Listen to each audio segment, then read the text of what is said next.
Chapter 11, 1 hectare, a piece of planet Earth.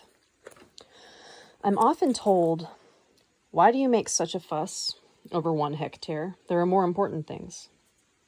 But in my view, there is nothing more important in our life right now than to return the Earth to its original, flourishing state. And that is why I keep talking about a hectare of family land. Behind it, after all, there is something immeasurably more significant. I don't always have the reasoning and intellectual capacity, nor perhaps the temperament, to explain this, but when there's even just a little breakthrough and people understand, well, I consider that a victory. One occasion in particular stands out. The year was 2003, Switzerland, Zurich, an international forum. I was invited by the organizers and allotted a time to speak. I began talking about an idea that saw its birth in Russia, but the audience didn't appear all that receptive. Then there was a question from the floor. How do you tie in this hectare of land with man's spiritual development? Perhaps the problem of land tillage is important enough for Russia, but these questions have long been resolved in Europe. We are here to talk about spirituality. A little nervous, I began my reply this way. I'm talking about a hectare of land and setting up one's family domain on it, and some people might think that's a rather primitive notion. We have to talk about the great teachings on spirituality, they say, because that is the topic of this prestigious European forum. I know, I was told by the organizers, that sitting before me in this auditorium are well-known, innovative educators, philosophers, and writers on spirituality from all over Europe, along with other thinkers on this topic who are no less important. But it is precisely because I am mindful of the composition of this audience here before me that I am specifically talking about a hectare of land. Ladies and gentlemen, I am convinced that concepts such as a love and spirituality must necessarily have a material embodiment. The hectare of land I have in mind, the hectare Anastasia speaks about, is much more important than a mere hectare of land. It is a space through which you may be connected to the cosmos. All the planets of the universe will react to this space and, consequently, to you. They will be your friends, assistants, and co-creators. In terms of the laws of nature, look what happens to an ordinary flower, a daisy, for example. The daisy is inseparably connected with the cosmos, the planets, and the sun. The flower opens its petals when the sun comes up and closes them when the sun goes down. They are at one with each other, in harmony with each other. Not even trillions of kilometers or light years could break the connection. They are bonded together, the great sun and the little earthly flower. They know that only together can they be the creators of a great universal harmony. But every single blade of grass on the earth reacts not only to the sun, it also reacts to other planets. It reacts to man and to the energy of his feelings. Scientists conducted an experiment in which sensors were attached to an ordinary flowering houseplant, and polygraph indicators registered even the minutest energy impulses coming from the flower. Several people were sent into the room in turn. One of them simply walked past the flower.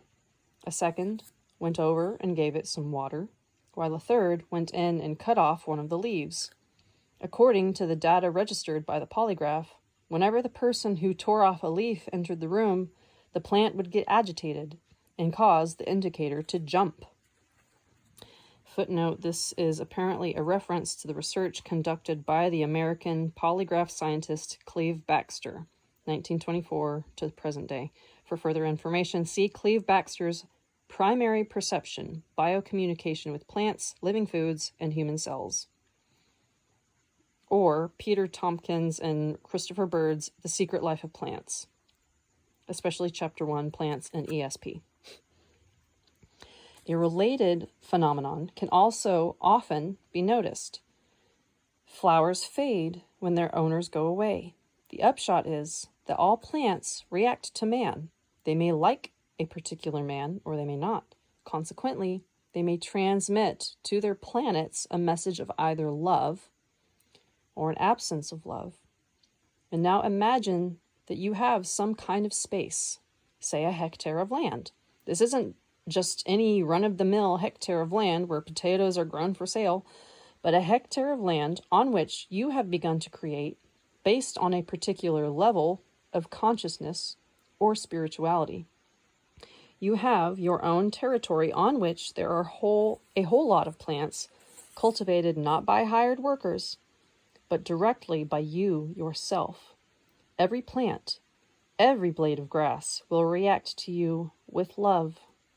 And these plants, as living beings, are capable of collecting for you all the best energies of the universe. They collect them and offer them to you. Plants feed on more than just the energy of the soil. After all, you are aware that there are some plants that can grow even without soil. 5,000 years ago in ancient Egypt, there lived priests who created a variety of religions, and these priests were in control of whole nations. These priests were the richest people in the world of that time. The basements of their palaces were filled with trunks of gold and precious gems. They were acquainted with a whole range of secret sciences. The pharaoh turned to them for advice and money. But each of these highly placed priests had his own hectare of land on which he permitted no slaves to work. These were the richest people of their day, with a knowledge of a great many sciences. They knew the secrets of a hectare of land. On the walls of the ancient temples of Egypt, the priests' temples, was an inscribed warning: do not accept food from a slave. This is example 1. Example 2. In ancient Rome, the senators issued a decree that if a slave was capable of working on the land and had been given land, then that slave could be sold to another master only if the land were sold with him, so as to not let any outsiders into contact with what was growing on that land. And why did the Roman senators give land to some of their slaves? Why did they give them money on top of that to build themselves a house? For one reason only: to obtain 10% of a harvest which had been cultivated and nurtured with love and care by the man growing it. It was only produce like this that could be at all beneficial. The Egyptian priests and the senators of ancient Rome knew what kind of food was beneficial to man. The produce we eat today is in no way fit for human consumption. It is dead produce. There is a vast difference between berries one picks from a bush to eat on the spot and berries sold in a supermarket. It's not just that they've already started to decay, but there's no energy left in them. They are incapable of feeding man's soul. And I'm not even mentioning the mutant plants created by our technological world. So if you don't have your own hectare of land, there's nowhere that you're going to find food worthy of human consumption. You can take a little money and buy some sort of vegetables, but you must realize that those vegetables were not grown for you. They weren't grown for any man at all. They were grown for money. There is not a disease which cannot be cured by the space of love, a space you have created with your own hands and your own soul. People are the children of God. The world of animals and plants, the air and the space around us, these are also God's creations. And everything taken together is nothing less than the material embodied spirit of God. If someone calls himself a highly spiritual person, let him show the material embodiment of his spirituality. Imagine God looking down on you from above right now, and he sees someone driving a tram, another one of his children constructing buildings, another standing in a store and selling things from behind a counter. These aren't the professions that God created. They're professions for slaves. God did not want his children to be slaves, and he created a marvelous world and gave it in stewardship to his children. Take care of it and use it. But to do that, you must understand this world. Understand what the moon is, what the herb known as yarrow is. And what is a hectare of land? It is a place where man must work by the sweat of his brow? No, it is a place where man shouldn't work at all. It is a place through which man ought to control the world. Tell me, who gives greater pleasure to God? A man driving a tram? Or a man who might only have a small piece of land, but has transformed it into a paradise? The latter, of course. Can people today open up a road to the cosmos? Or can they be taught how to settle the moon or Mars? Of course not, because they'll put weapons and pollution there and end up having the same wars there as here on the earth. Yet man, after all, has been created to populate other worlds, and this will come about only when man understands and beautifies his own earth. The way to settle the planets of the universe isn't technical at all. It is psychotelepathic. Man needs to become consciously aware of what constitutes the true beauty of the universe. Your city of Zurich is considered beautiful.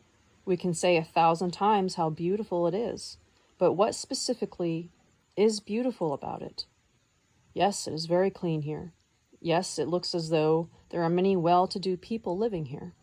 But is the land covered with asphalt truly beautiful?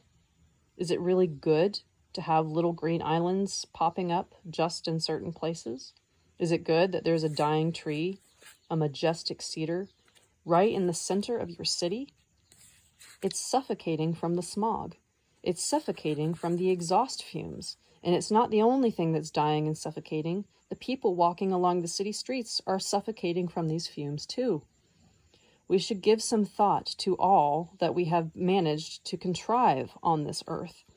It is best to talk about it in very simple terms. Let each one of us take a small plot of his land, pull his whole mind and whole spirituality together, and create a very small but concrete paradise. He will transform his little piece of land on our large planet into a flourishing garden, giving a material embodiment to his spirituality, following God's example. If millions of people do this in a whole lot of countries, then the whole earth will become a flourishing garden.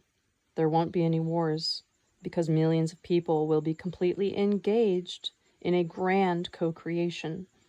And if Russians should then descend upon Switzerland or Germany, it will only be to delight in the contemplation of beautiful living oases, to learn from their experience in embodying true spirituality. Russia, unfortunately, is currently trying with all its might to be like the West. Russia's politicians are peppering their speeches with references to Western countries as developed or civilized. They are urging their people to catch up to them in development and being civilized. Our politicians still don't know that we have the opportunity not only to catch up quickly, but to significantly overtake them. But this can come to pass only if Russia does a complete about-face and starts heading in the opposite direction. This is in no way to suggest I am trying to denigrate or insult your Western civilization, but we are talking here, after all, about spirituality, and we need to be honest and sincere in what we say to one another. Spirituality cannot be measured simply by material wealth and technological achievements. Such a one-sided technocratic approach to mankind's development will invariably lead to an abyss. No doubt those of you gathered here today will admit this, but then you must also admit that you are running out in front with us behind you. Try to stop and figure out what's happened to our world. If you do manage to figure it out, call out to those running behind you. Hey, you better stop, chaps. Stop running. There's an abyss ahead, and we're already on the edge of it. Find another way. If we really listen to our hearts together, we ought to go from simply talking about spirituality to its material embodiment. 1 hectare is but a tiny dot on the face of our planet Earth, but millions of those tiny dots will transform the whole planet into a flourishing garden. Trillions of flower petals, along with the happy smiles of children and oldsters, will tell the universe that the people of the earth are ready for a grand co-creation, and the planets of the universe will respond.